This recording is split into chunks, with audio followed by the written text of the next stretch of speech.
5.1ல 5th கொஸ்டின்ப்பா. இதுல இருந்து C is called midpoint அப்படின்னு சொல்றோம். Prove that line segment has only one midpoint. ஒரே ஒரு midpoint தான் இருக்குது அப்படின்னு நம்ம ப்ரூவ் பண்ணுவோம்.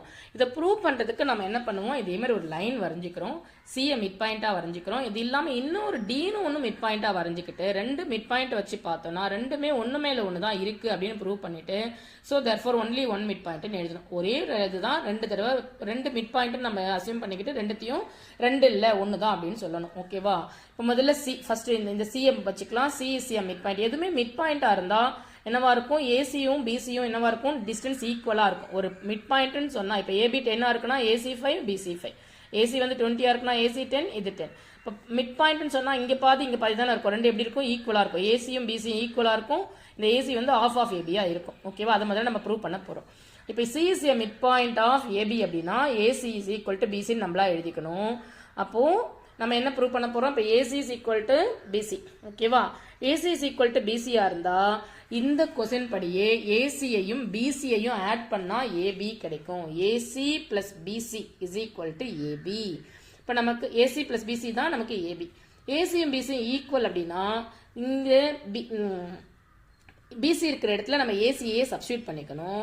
அதனால ஏசி பிளஸ் ஏசி இந்த ஃபார்முலாவை அப்படியே எழுதணும். பிசி இருக்கிற பிளேஸ்ல என்ன பண்ணிக்கணும், ஏசியை சப்ஸ்டியூட் பண்ணிக்கணும். அப்போ AC plus AC is equal to AB. 2AC is equal to AB.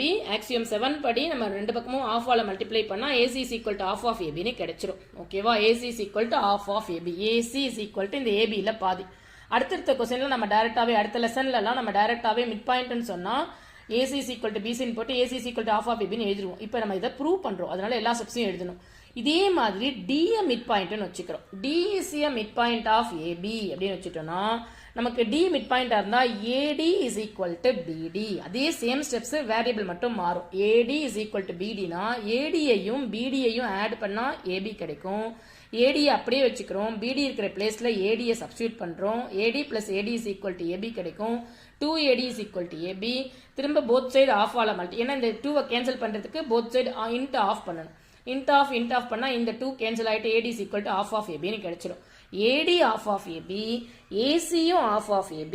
இப்போ AC is equal to half of AB, AD is equal to half of AB. Things which are LHS க்கு LHS equal னா RHS க்கு RH. இங்க RHS ல ரெண்டுமே half of AB இருக்கிறதால LHS ரெண்டுமே equal. Things which are same things are equal to one another. First axiom படி AC யும் AD யும் equal.